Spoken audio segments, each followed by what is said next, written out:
ओम नमः शिवाय। आज आप सुनिए श्रवण माह महत्तम 12वां अध्याय स्वर्ण गौरी व्रत का वर्णन तथा व्रत कथा। ईश्वर बोले, हे ब्रह्मपुत्र, अब मैं स्वर्ण गौरी का शुभ व्रत कहूँगा। यह व्रत श्रावण मास के शुक्ल पक्ष तृतीया तिथि को होती है।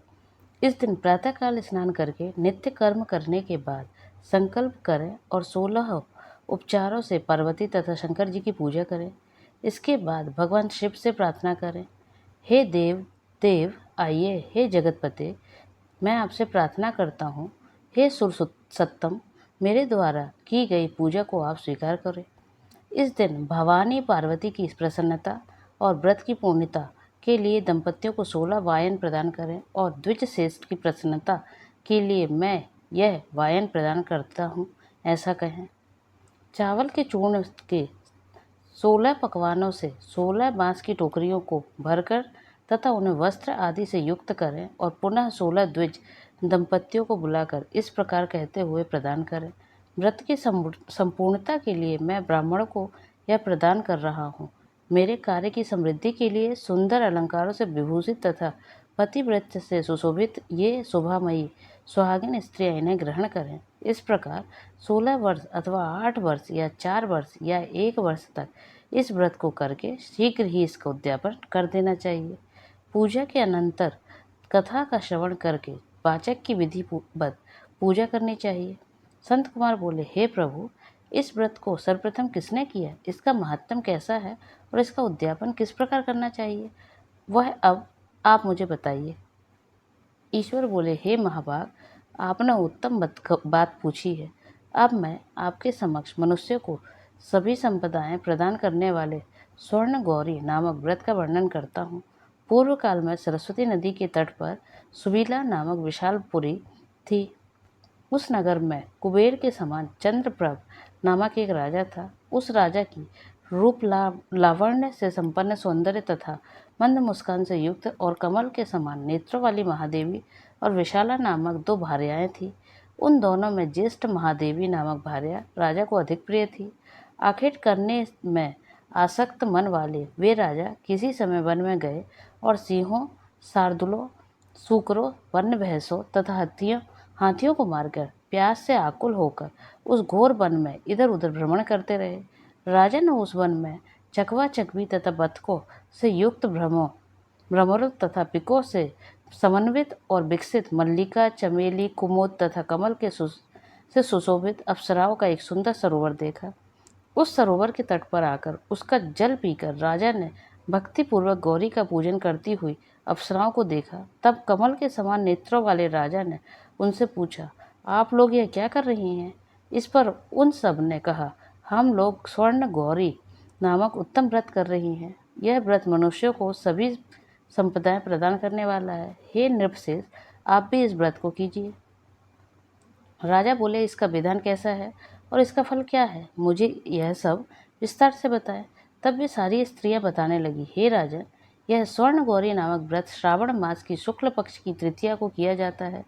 इस व्रत में भक्ति पूर्वक अत्यंत प्रसन्नता के साथ पार्वती तथा शिव की पूजा करनी चाहिए।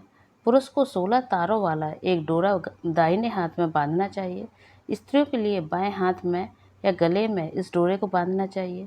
यह सब सुनने के बाद संयत चित्त वाले राजा ने भी इस व्रत को संपन्न करके 16 धागों से युक्त डोरे को अपने दाहिने हाथ में बांध लिया।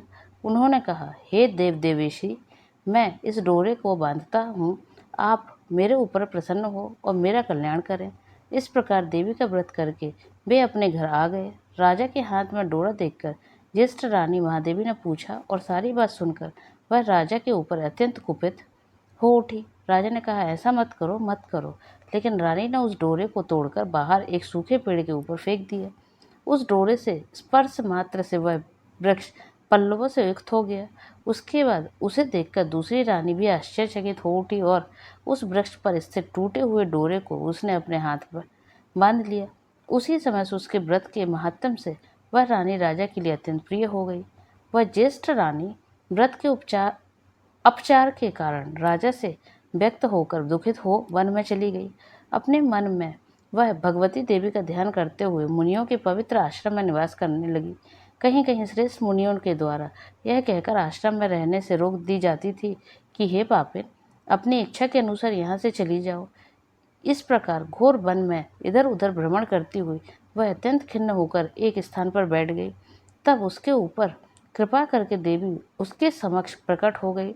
उन्हें देखकर वह रानी भूमि पर दंडवत प्रणाम करके उनकी स्तुति करने लगी। हे देवी, आपकी जय हो, आपको नमस्कार है। हे भक्तों को वर देने वाली, आपकी जय हो। शंकर के वाम भाग में विराजने वाली, आपकी जय हो। हे मंगल मंगले, आपकी जय हो। तब देवी की भक्ति के द्वारा वरदान प्राप्त करके और उन गौरी की अर्चना करके उसने जो व्रत किया, उसके प्रभाव से रानी के पति ने उसे घर ले आए। उसके बाद देवी की कृपा से उसकी सभी कामनाएं पूर्ण हो गई। राजा सभी समृद्धियों से संपन्न होकर उन दोनों के साथ पूर्ण रूप से राज्य करने लगे। अंत में राजा ने उन दोनों रानियों सहित शिवपद को प्राप्त किया। जो स्वर्ण गौरी के इस उत्तम व्रत को करता है, वह मेरा तथा गौरी का अत्यंत प्रिय होता है और विपुल लक्ष्मी प्राप्त करके तथा भूलोक में शत्रु समूह को पराजित करके शिवजी के विशुद्ध लोक को जाता है। हे संत कुमार, अब आप दत्त चित्त होकर इस व्रत के उद्यापन की विधि सुनिए। चंद्रमा तथा तारा बल से युक्त शुभ तिथि तथा शुभ वार में एक मंडप बनाकर उसके मध्य में अष्टदल कमल के ऊपर धान्य रखकर उस पर एक कुंभ स्थापित करें। पुनः उसके ऊपर 16 पल प्रमाण का बना हुआ एक तिल पूरित ताम्रमय पूर्ण पात्र रखें और उस पर पार्वती शंकर की 2 प्रतिमाएं स्थापित करें। शिवजी की प्रतिमा श्वेत वर्ण के 2 वस्त्रों तथा शुक्ल वर्ण के यज्ञोपवीत से सुशोभित हो। उसके बाद वेदों मंत्रों से विधि पूर्वक उसकी प्रतिष्ठा करें और भली भांति पूजा करके रात्रि में जागरण करें। इसके अंतर प्रातः काल करने के बाद होम करें। सर्वप्रथम ग्रह होम करके प्रधान होम करें। हवन के लिए यव मिश्रित तेल घृत से पूर्ण रूप से सशक्त होना चाहिए। 1000 अथवा 100 आहुति डालनी चाहिए। उसके बाद वस्त्र अलंकार तथा गौ के द्वारा आचार्य की पूजा करनी चाहिए और वायन प्रदान करना चाहिए। इसके बाद ब्राह्मणों को भोजन कराना चाहिए। साथ ही 16 दंपतियों को भी भोजन कराना चाहिए। अपने द्रव्य सामर्थ्य के अनुसार उन्हें भूयसी दक्षिणा देनी चाहिए। अंत में हर्षोल्लास से युक्त होकर बंधुजनों के साथ स्वयं भोजन करना चाहिए।